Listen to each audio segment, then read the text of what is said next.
সুপ্রিয় শিক্ষার্থীবৃন্দ, কেমন আছো সবাই? আশা করি সবাই ভালো আছো। তো আজ আমরা আলোচনা করব অষ্টম শ্রেণীর ইংলিশ সাবজেক্ট নিয়ে। তো ইংলিশ সাবজেক্টে যে অ্যাসাইনমেন্টটি দেওয়া হয়েছে সেই অ্যাসাইনমেন্ট সম্পর্কে আজ আমরা আলোচনা করব। তো অ্যাসাইনমেন্টটা হচ্ছে ইউনিট 5 এবং ইউনিট 7 থেকে দেওয়া হয়েছে। তো ইউনিট 5 থেকে 2টা কাজ আর ইউনিট 7 থেকে একটা কাজ। তো ইউনিট 5 থেকে প্রথম কাজটা ছিল হচ্ছে কার্তিক প্রামাণিক, এই যে ইন্সপিরেশন ফর আজ। কার্তিক প্রামাণিক আমাদের জন্য একটা অনুপ্রেরণা। Do you agree? তুমি কি একমত? Why or why not? তাহলে একমত হলে কেন এবং একমত না হলে কেন নয়? আচ্ছা, আর দ্বিতীয় লেসন 7 থেকে দি ট্রুথফুল ডাভ। এখানে কাজটা হচ্ছে why do you think that the of title is appropriate for the story the truthful dove. তুমি কেন মনে করো যে দি ট্রুথফুল ডাভ সত্যবাদী গুগু এই শিরোনামটি এই স্টোরির জন্য প্রযোজ্য বা যথাযথ?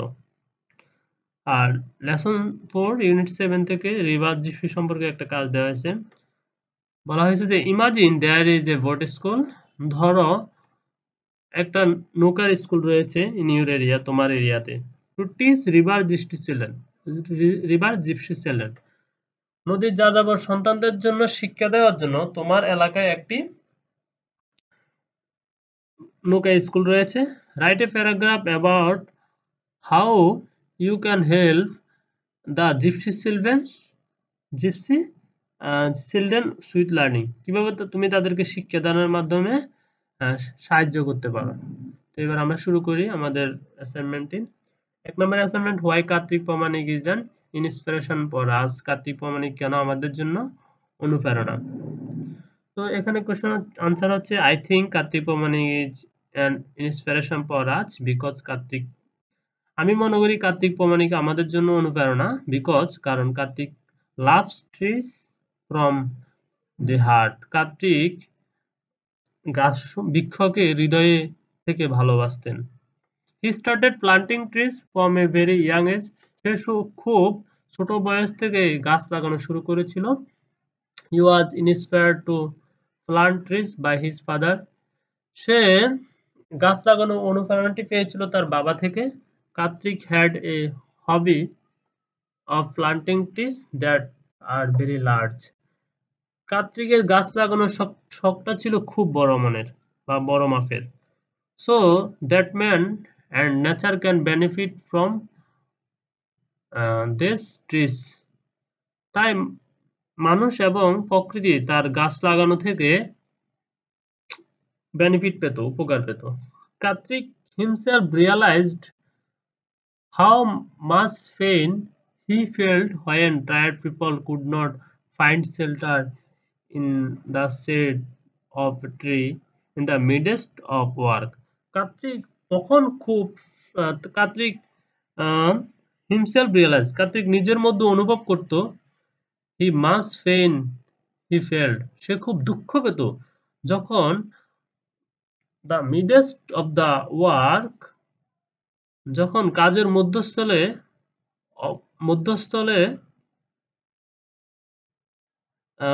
মধ্যস্থলে পথগামী কোনো ব্যক্তি ছায়ার জন্য কোনো গাছ পেত না বা কোনো আশ্রয় পেত না। উইথ দ্য আইডিয়া দ্যাট, এই আইডিয়া থেকে, এই পরিকল্পনা থেকে, the shade of trees could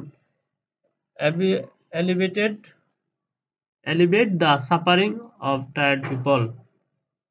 With the idea that the shade of tree could alleviate suffering of the people, লোকজনের দুঃখ কষ্ট উপশম করার আইডিয়া থেকে he started planting trees on the side of road next to school. সে গাছ লাগানো শুরু করেছিল রাস্তার পাশ থেকে স্কুল পর্যন্ত। He would bear all expense himself. সে নিজেই সব খরচ বহন করত।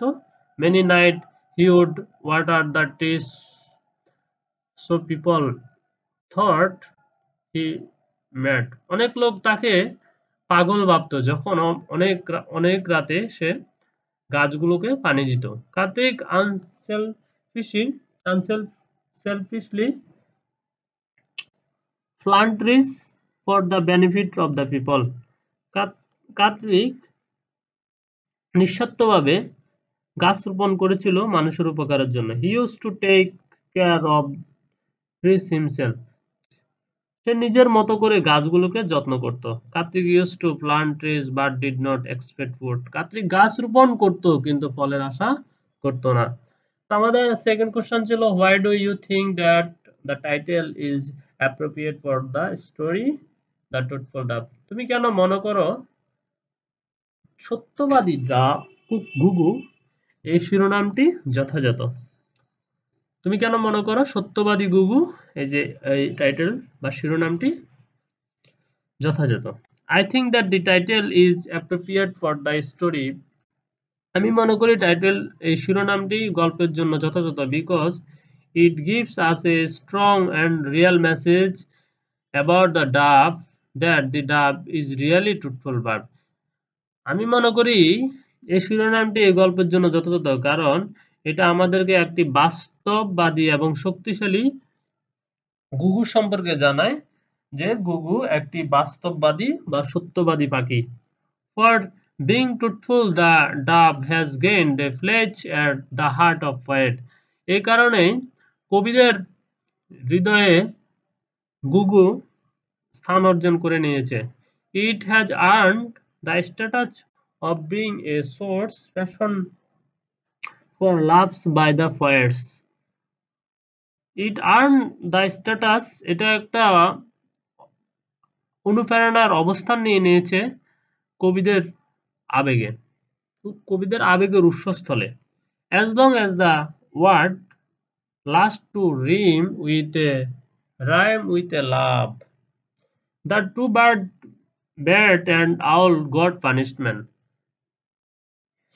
বাদুড় এবং পেঁচা দুটা পাখি শাস্তি পেয়েছিল for their ill doing, তাদের খারাপ কাজের জন্য, and the dove gained reward for its being realistic and truthful. এবং গুগু পুরস্কার পেয়েছিলেন তার বাস্তববাদী ও সততার জন্য।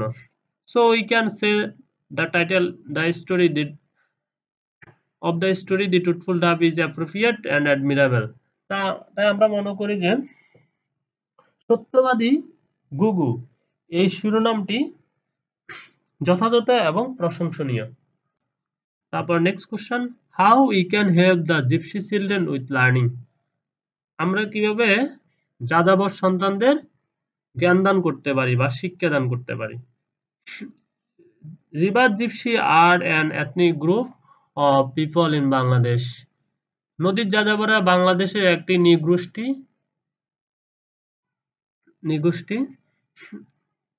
They are also known as Bede to local people who travel from one place to another place.